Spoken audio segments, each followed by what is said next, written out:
આજે આપણે બીલાનું શરબત બનાવીશું। બીલામાંથી તો અથાણું થાય છે, મુરબ્બો થાય છે, ઘણું બધું તમે બનાવી શકો છો, પણ આજે આપણે પાકા બીલાનું શરબત બનાવીશું।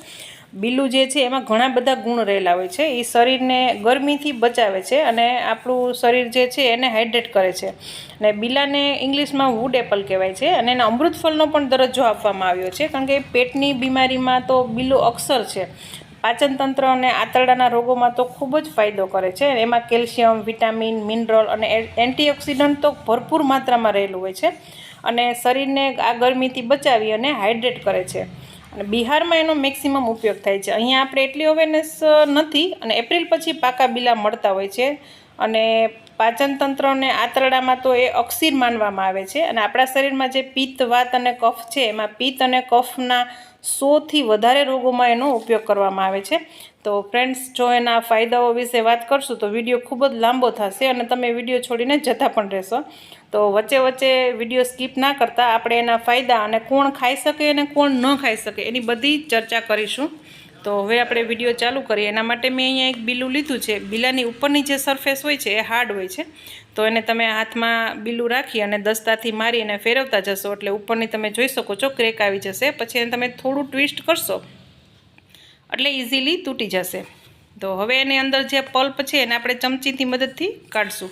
બીલામાં ખૂબ જ વધારે માત્રામાં સુગરનું પ્રમાણ હોય છે, તો સુગરના પેશન્ટોએ બીલું ઓછું ખાવું અને જેને સુગર નથી એ પણ રોજનું 100થી 150 ગ્રામ બીલું તમે ખાઈ શકો છો। એનાથી વધારે જે છે એક સુગરનો ખતરો વધારી શકે છે, તો એનાથી વધારે બને ત્યાં સુધી ઓછું ખાવું।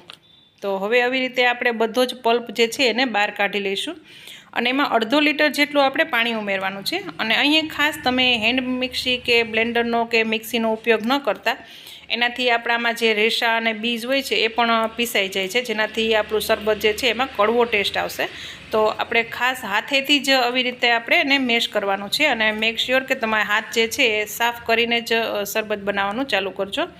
અને આવી રીતે હાથેથી મસળશું એટલે એનો પલ્પ જે છે એ પાણીમાં ભળી જશે અને એમાં જો આવી નાની ગાંઠો કે એવું કંઈ હોય તો તમે હાથેથી પ્રેસ કરશો એટલે ઇઝીલી પાણીમાં ભળી જશે અને બધો જ પલ્પ જે છે એ નીકળી જશે। તો તમે જોઈ શકો છો આપણા રેશામાંથી 70-80% પલ્પ જે છે એ નીકળી ગયો છે। તો હવે આપણે એને ગરણાથી ગાળી લેશું અને ગરણામાં પણ તમે હાથેથી આવી રીતે ઘસતા જશો એટલે બધો જ પલ્પ જે છે એ નીકળી જશે।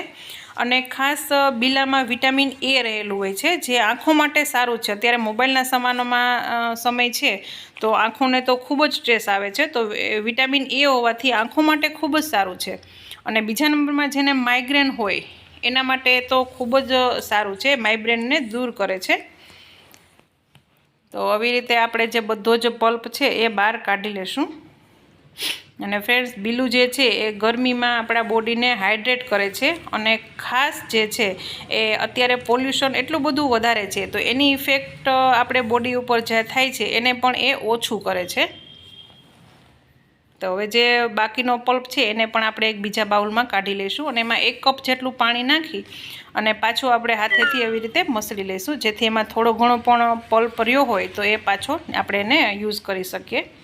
અને બીલું એકમાત્ર ફળ એવું છે કે જે લૂઝ મોશન, ડાયેરિયામાં પણ ફાયદો કરે છે અને કબજિયાત હોય તો એમાં પણ એ ફાયદો કરે છે। તમે જોઈ શકો છો હવે આપણા રેશામાં બિલકુલ પલ્પ નથી રહ્યો, તો હવે આપણે એને ગાળી લેશું અને બાકીનો જે આ રેશા ને એવું બધું છે એને આપણે સાઈડમાં કરી દેશું। અને ફ્રેન્ડ્સ, હવે એમાં અહીંયા મેં સાકર લીધી છે જેને મિશ્રી કહે છે, એ 4 મોટી ચમચી આપણે એમાં સાકર મિક્સ કરશું। ખાસ એમાં સાકર જ મિક્સ કરવી, એનો ટેસ્ટ ખૂબ જ સરસ આવે છે। જનરલી કોઈ ગોળમાં પણ બનાવતા હોય છે, પણ ગોળ કરતાં સાકરનો ટેસ્ટ સરસ આવે છે। તમારા ઘરમાં સાકર ન હોય તો તમે ખાંડ પણ યુઝ કરી શકો છો। અને હવે તમે હેન્ડ મિક્સી ચલાવી અને બરાબર મિક્સ કરી શકો છો અને એને ચિલ્ડ જ સર્વ કરાતું હોય છે, ઠંડુ હોય તો એ વધારે સરસ લાગે છે। તો હવે આપણે ગ્લાસમાં પહેલાં આઈસ ક્યુબ નાખીશું અને એના ઉપર આપણે આપણું શરબત નાખીશું। ફ્રેન્ડ્સ, તમે જોઈ શકો છો આપણું જે શરબત છે એ બનીને તૈયાર થઈ ગયું છે। અને હા, આ બીલાનું શરબત જેને પથરી હોય એણે ન લેવું, કેમ કે એમાં કેલ્શિયમ જે છે વધુ માત્રામાં હોય છે અને પથરી જે છે એ કેલ્શિયમના ડિપોઝિટથી જ થાય છે, તો પથરી જેને હોય એને બીલાનું શરબત ન લેવું। અને જેને કિડનીની બીમારી હોય એણે પણ બિલાનું શરબત ડૉક્ટરને પૂછ્યા વગર ન લેવું. તો લો ફ્રેન્ડ, આપણો ઔષધિઓના ગુણોથી ભરપૂર એવું બિલાનું શરબત જે છે એ તૈયાર થઈ ગયું છે અને તમે બિલાનું શરબત બનાવીને પીજો અને ગરમીઓથી બચશો. તો friends, bye bye, take care.